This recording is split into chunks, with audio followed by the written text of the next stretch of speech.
Hello everyone, it's Shane Kanto, your Wasteland reviewer, and I'm here to review Violet. And this is a new drama from writer-director Justine Bateman, who actually happens to be the sister of Jason Bateman.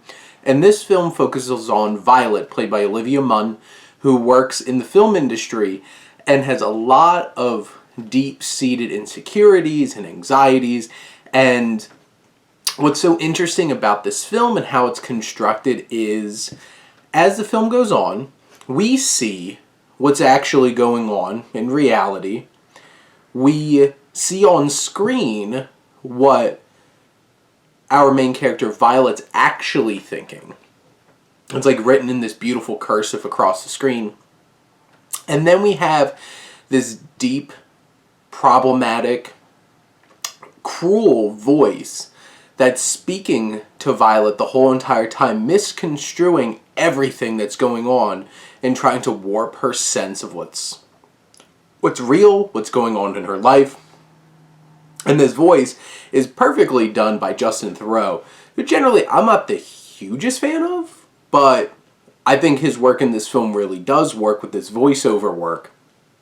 And he embodies this cruelness, this coldness, this aggression that's just pounding on Violet this whole entire film.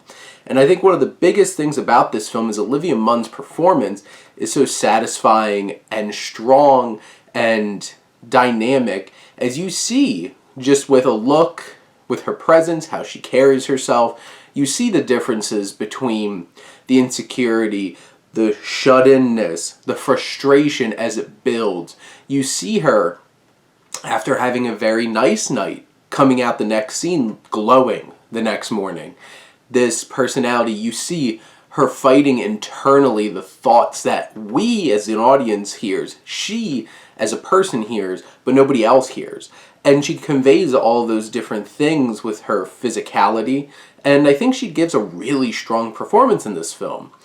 And what's really filling out the rest of this film is this is her life, and it's a time in her life where she finally begins to confront the voice inside her and builds through this narrative, this 90-minute film, and we get to see her grow and evolve and shun these horrible things, leading up to a really satisfying, hopeful, and engaging finale where I felt so satisfied by the time I got to the end of this film, and I felt very connected to this journey.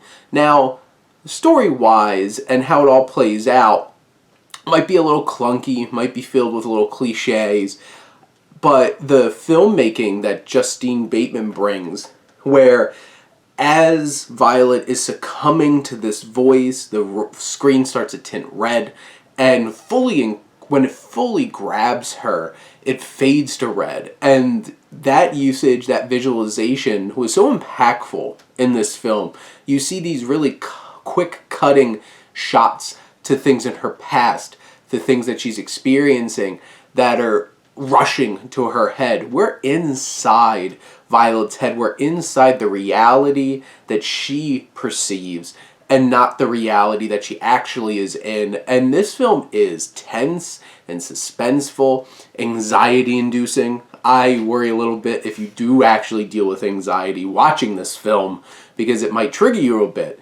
But the journey that she goes on, you kind of have an idea of, like, a lot of these characters are like, you have Dennis Botsacaris, who's just this scumbag film guy. You have Luke Bracey, who's Red, who she's living with, who's just like her charming friend who, she definitely wants to sleep with. And you have these characters who fit these specific molds. There's specific characters there to help her go to specific places. There's not a lot of depth in them. Really, Violet is the character of this story that we see that depth. Everybody else really just is kind of two-dimensional, playing their roles here, and you don't really connect with any of the rest of them. But you have this strong connection to Violet. There's certain things that feel a little tropey and a little melodramatic, but in the end, this is a really incredibly well-crafted, ambitious form of storytelling that Bateman's able to channel with a really strong and committed performance from Olivia Munn. leading to a very satisfying cinematic experience, and I'm so glad that I checked out Violet. It's on VOD right now. But those are my thoughts on the film. Let me know what you think. Let's talk some movies. But thank you as always for tuning in and supporting your Wasteland reviewer.